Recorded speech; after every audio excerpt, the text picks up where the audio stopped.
Yo, what's up guys? Balik lagi sama gua, Adventure. Siap-siap, karena hari ini kita bakal ngebahas salah satu tempat paling menakutkan, paling bikin penasaran, dan paling gila di planet kita. Bayangin deh, ada tempat di mana kapal dan pesawat bisa lenyap gitu aja tanpa jejak. Sinyal radio mati, kompas tiba-tiba muter nggak karuan kayak orang lagi pusing 7 keliling. Seremnya lagi, ada yang bilang pernah lihat UFO atau fenomena aneh yang nggak masuk akal di sana. Gila kan? Ini bukan cuma sekadar cerita horor buat nakut-nakutin guys. Ini beneran terjadi. Pasti kalian langsung kepikiran, paling segitiga Bermuda lagi. Eits, tunggu dulu. Ternyata segitiga Bermuda itu cuma satu dari sekian banyak tempat misterius di dunia. Ada 12 titik totalnya dan semuanya disebut sebagai file vortices atau pusaran keji. Istilah ini pertama kali dicetusin sama seorang peneliti bernama Ivan T. Sanderson. Dia ini bukan orang sembarangan, dia seorang ahli biologi dan penulis yang super penasaran sama hal-hal aneh di dunia. Sanderson sadar kalau tempat-tempat misterius ini tersebar di seluruh dunia dengan pola yang aneh. Jadi, file vortices ini bukan cuma satu, tapi ada 12. Dari segitiga Bermuda yang legendaris, sampai ke kutub utara dan selatan yang dinginnya nusuk tulang. Semua tempat ini punya cerita seremnya masing-masing, dari kehilangan massal sampai penampakan yang bikin bulu kuduk berdiri. Apa sih yang sebenarnya terjadi di sana? Apa ini kerjaan alien, portal ke dimensi lain, atau ada penjelasan ilmiahnya? Daripada penasaran, mending kita bedah satu persatu. Siapin mental kalian, kita mulai petualangan paling menegangkan ini. Siap. Oke, kita mulai dari yang paling legend, guys. Siapa sih yang nggak kenal segitiga Bermuda? Tempat ini udah kayak selebriti di dunia misteri. Letaknya ada di antara Bermuda, Puerto Rico, dan Florida. Cerita seremnya udah nggak kehitung, dari kapal hantu sampai pesawat yang lenyap dari radar. Salah satu cerita paling terkenal itu insiden kapal Rosalie pada tahun 1840. Kapal ini ditemuin ngambang sendirian, semua layarnya terkembang, muatannya utuh, tapi nggak ada satupun awak kapalnya. Gila, kemana semua orangnya? Terus ada lagi kapal Ellen Austin yang nemuin kapal lain tanpa awak. Kaptennya naruh beberapa kru di kapal itu, pas badai, kedua kapal kepisah dan pas ketemu lagi, kapal misterius itu kosong lagi. Kru barunya lenyap entah kemana.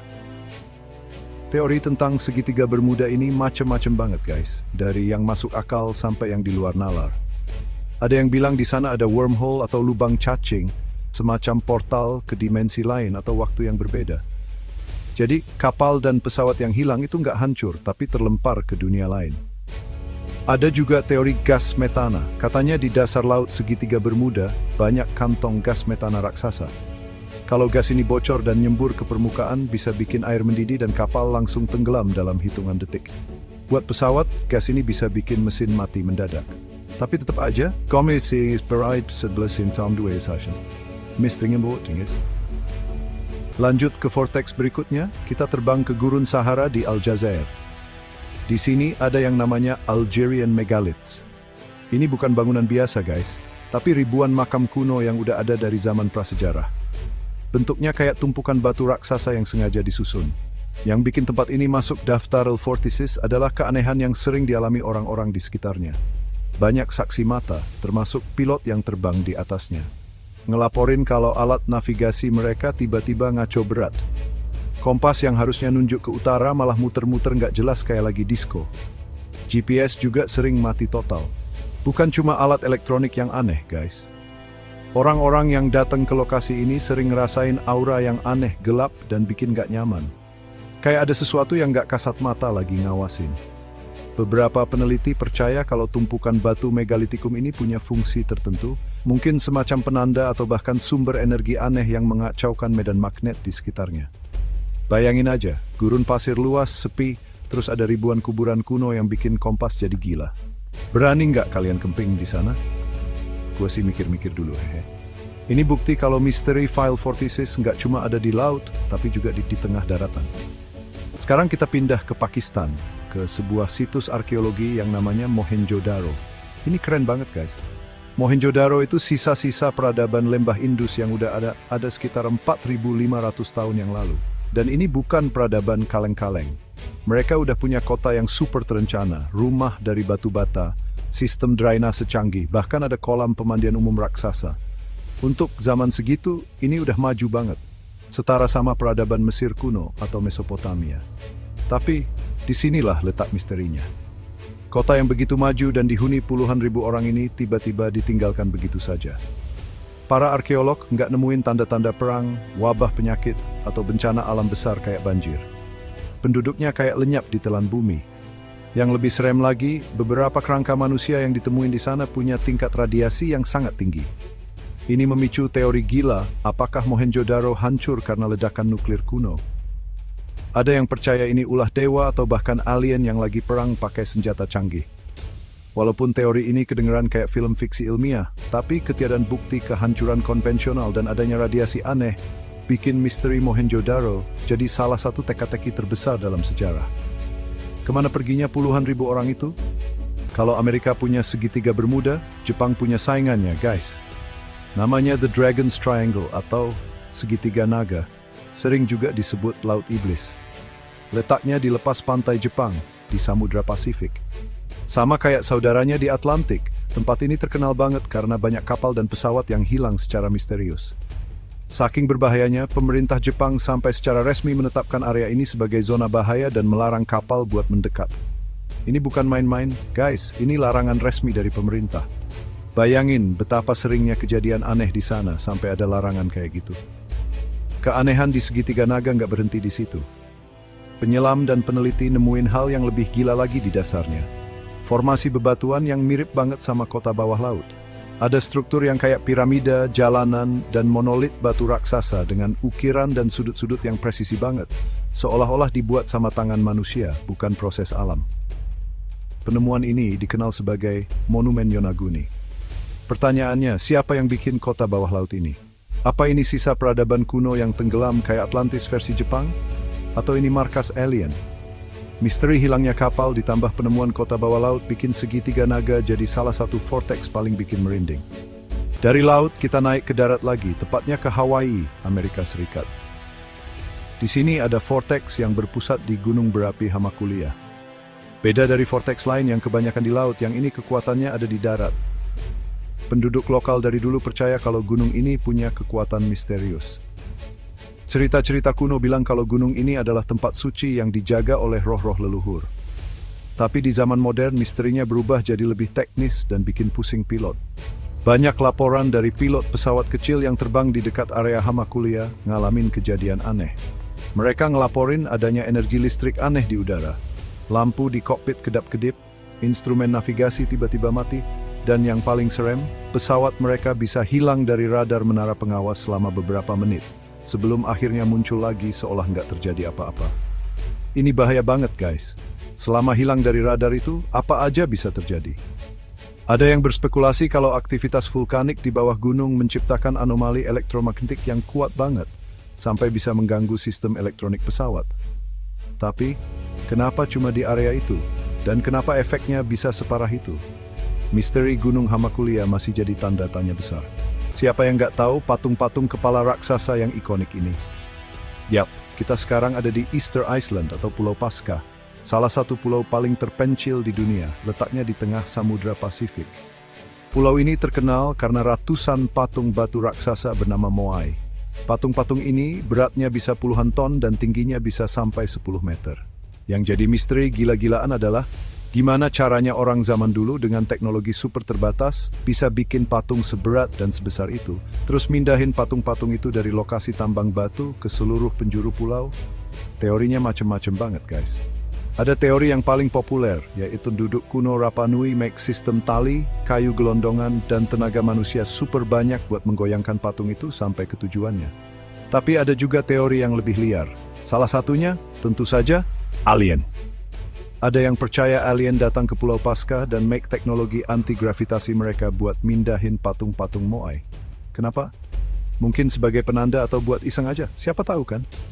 Sampai sekarang, belum ada yang bisa buktiin 100% gimana cara Moai ini dipindahin. Misteri Pulau Paskah dan hubungannya dengan file vortices bikin tempat ini makin terasa magis dan aneh. Oke guys, kalau tadi kita bahas vortex di darat dan laut, sekarang kita naik level. Kita keluar angkasa. Ada yang namanya South Atlantic Anomaly atau anomali Atlantik Selatan.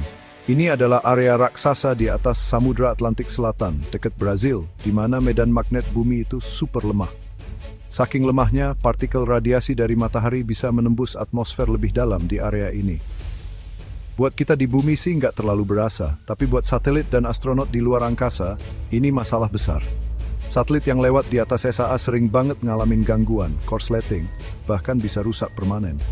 Makanya teleskop Hubble aja dimatiin setiap kali melintasi zona ini buat menghindari kerusakan. Tapi yang lebih serem lagi adalah efeknya ke manusia. Astronot yang berada di Stasiun Luar Angkasa Internasional atau ISS ngelaporin hal-hal aneh pas lewat SAA. Mereka sering melihat kilatan cahaya aneh padahal mata mereka lagi tertutup. Bahkan ada yang ngaku ngalamin halusinasi ringan. Para ilmuwan bilang ini karena partikel radiasi kosmik yang menghantam retina mata mereka. Tapi tetap aja, bayangin lagi ngambang di luar angkasa, terus tiba-tiba ngelihat hal-hal aneh. Anomali Atlantik Selatan ini kayak segitiga Bermuda versi luar angkasa, guys. Kita balik lagi ke Afrika, kali ini ke Zimbabwe. Di sini ada reruntuhan kota kuno yang megah banget, namanya Great Zimbabwe. Zimbabwe itu artinya rumah batu dalam bahasa lokal, dan emang pas banget deskripsinya. Kota ini dibangun antara abad ke-11 dan ke-15. Dan yang bikin takjub, tembok-tembok batunya disusun tanpa make adukan semen sama sekali. Batunya ditumpuk dengan presisi yang luar biasa, tinggi dan kokoh. Pada masa jayanya, kota ini jadi pusat perdagangan yang penting dan diperkirakan dihuni oleh sekitar 18.000 orang. Keren banget kan? Tapi sama kayak Mohenjo-daro, disinilah misterinya dimulai. Kota yang begitu besar, megah dan makmur ini tiba-tiba ditinggalkan oleh seluruh penduduknya. Sepi. Jadi kota hantu. Para sejarawan dan arkeolog garuk-garuk kepala, guys. Gak ada bukti adanya perang besar, wabah penyakit, atau kelaparan yang parah. Penduduknya kayak einfach ngilang gitu aja. Kemana perginya 18.000 orang? Kenapa mereka ninggalin kota yang udah mereka bangun dengan susah payah? Apakah ada hubungannya dengan energi aneh dari file vortex yang bikin mereka nggak nyaman lagi tinggal di sana? Sampai sekarang, alasan pasti dibalik pengosongan Great Zimbabwe masih jadi misteri. Sekarang kita menyelam lagi ke dasar laut, guys. Kali ini ke Wharton Basin, sebuah cekungan samudra yang luas banget di sebelah barat Australia. Tempat ini tadinya nggak terlalu dianggap aneh sampai tahun 2012. Pada April 2012, terjadi serangkaian gempa bumi dahsyat di area ini. Bukan cuma satu, tapi beberapa gempa besar dalam waktu berdekatan, salah satunya mencapai 8,6 skala Richter. Ini salah satu gempa terbesar yang pernah tercatat yang nggak terjadi di batas lempeng tektonik langsung. Aneh banget kan? Biasanya gempa segede itu cuma ada di pertemuan lempeng. Kejadian ini bikin para ilmuwan geologi heboh. Setelah diteliti, mereka nemuin sesuatu yang lebih gila lagi. Gempa-gempa itu kayaknya udah merobek lempeng Indo-Australia jadi dua. Ada dugaan kuat kalau sebuah patahan baru, sebuah batas lempeng baru, lagi dalam proses terbentuk di dasar Wharton Basin. Proses ini bakal makan waktu jutaan tahun, tapi aktivitas geologisnya udah dimulai sekarang. Para penganut teori konspirasi dan misteri langsung nyambungin ini sama file vortices. Apakah aktivitas geologi super ekstrim ini yang jadi sumber energi aneh di vortex ini? Apakah retakan baru di perut bumi ini bisa jadi semacam portal atau gerbang misterius? Wah, makin dalam nih misterinya. Nggak jauh dari Wharton Basin, di sebelah timur Australia, ada gugusan kepulauan yang namanya Loyalty Islands. Kepulauan ini juga masuk dalam daftar file vortices. Kenapa? Karena perairan di sekitar sini terkenal aneh banget. Para pelaut sering ngelaporin adanya pusaran air raksasa yang muncul tiba-tiba tanpa peringatan, padahal cuaca lagi bagus. Ombak juga bisa tiba-tiba jadi ganas dan nggak terduga. Ini semua diduga karena aktivitas geologi bawah laut yang sangat aktif. Loyalty Islands ini emang terletak di atas zona subduksi, di mana lempeng Australia nyungsep ke bawah lempeng Pasifik. Jadi wajar kalau banyak gempa dan aktivitas vulkanik bawah laut. Tapi ada satu cerita yang bikin tempat ini makin misterius. Ada sebuah pulau bernama Sandy Island yang selama ratusan tahun muncul di peta, termasuk di Google Maps dan Google Earth. Letaknya di antara Australia dan Loyalty Islands. Tapi pas tahun 2012, sekelompok ilmuwan Australia sengaja datang ke koordinat pulau itu buat neliti. Dan hasilnya, zonk. Nggak ada apa-apa, guys. Cuma lautan biru aja. Pulau itu nggak pernah ada. Gimana bisa sebuah pulau muncul di peta selama ratusan tahun, kalau dari awal emang nggak ada? Apa ini cuma kesalahan pemetaan massal? Atau ada hubungannya sama anomali aneh di field vortex ini? Seolah-olah vortex ini bisa mainin persepsi kita, bahkan di peta sekalipun. Dua field vortices terakhir ini spesial banget, guys. Karena letaknya ada di ujung atas dan bawah planet kita, kutub utara dan kutub selatan. Dua tempat paling ekstrem, paling dingin, dan paling terpencil di bumi. Misteri di sini udah ada dari zaman dulu. Banyak banget ekspedisi penjelajahan kutub yang berakhir tragis. Para penjelajah dan timnya hilang tanpa jejak, seolah ditelan oleh lautan es. Salah satu yang paling terkenal adalah ekspedisi Franklin di Kutub Utara pada tahun 1845. Dua kapal super canggih pada masanya, dan 129 kru lenyap begitu saja. Bertahun-tahun kemudian, bangkai kapalnya baru ditemuin. Tapi nasib para krunya masih jadi misteri besar. Di Kutub Selatan atau Antartika, misterinya lebih modern dan aneh lagi. Ada teori konspirasi yang bilang kalau di bawah lapisan es Antartika yang tebalnya berkilo-kilometer itu, ada sisa-sisa peradaban kuno, bahkan markas alien. Teori ini makin santer pas citra satelit nemuin bentuk-bentuk aneh di bawah es yang mirip piramida. Walaupun ilmuwan bilang itu cuma gunung biasa yang bentuknya betulan kayak piramida atau nunatak, para penganut teori konspirasi nggak percaya. Ditambah lagi, kompas di dekat kutub magnetis emang jadi nggak berguna. Jadi, ultrafrekuensi benimit jumlah es, yang terpecahkan. Oke, kita udah bahas semua 12 file vortices. Sekarang pertanyaannya, kenapa harus 12 tempat itu? Kenapa lokasinya di situ? Disinilah Ivan T. Sanderson, orang yang pertama kali nyetusin istilah ini, punya teori yang mind-blowing. Dia sadar kalau ke-12 vortex ini nggak tersebar acak. Kalau kita tarik garis di bola dunia, 10 dari 12 vortex ini, selain kutub utara dan selatan, membentuk dua cincin, satu di belahan bumi utara dan satu di selatan, di sekitar garis lintang 30-40 derajat. Dan semua 12 titik ini jaraknya sama persis satu sama lain. Gila kan? Ini kayak ada pola geometris rahasia di planet kita. Pola ini mirip banget sama teori kuno yang namanya ley lines. Ley lines adalah garis-garis energi gaib yang katanya menghubungkan tempat-tempat suci di seluruh dunia. Kayak Stonehenge, Piramida Giza, dan situs kuno lainnya. Jadi, apakah file vortices ini adalah titik-titik di mana energi ley lines ini paling kuat atau paling gak stabil? Penjelasan ilmiahnya mungkin berhubungan dengan aliran energi elektromagnetik di dalam bumi yang kebetulan lebih kuat atau lebih lemah di titik-titik ini menyebabkan anomali magnetik. Atau mungkin karena aktivitas geologi yang emang terkonsentrasi di sana. Entah itu penjelasan mistis atau ilmiah, satu hal yang pasti, keberadaan 12 file vortices ini nunjukin kalau planet kita ini mesti memimpin bumi. Gila guys, gila. Dari segitiga Bermuda sampai ke kutub, dari kota hantu sampai anomali di luar angkasa, ternyata planet kita ini jauh lebih misterius dari yang kita kira. Gue sendiri sampai merinding ngebahasnya.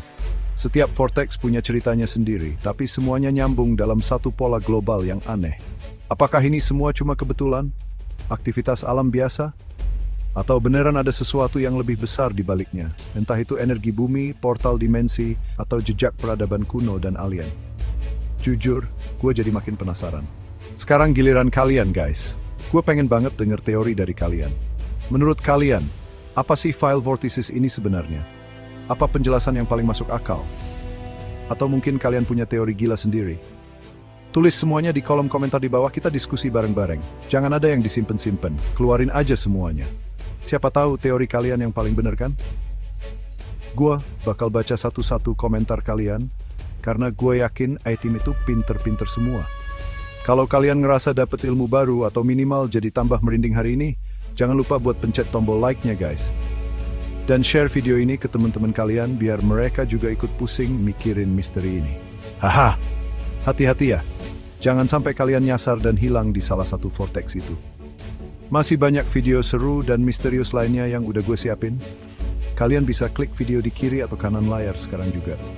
Terima kasih udah nonton sampai habis guys. Tetap di Bright Side of Life. Siap, ciao.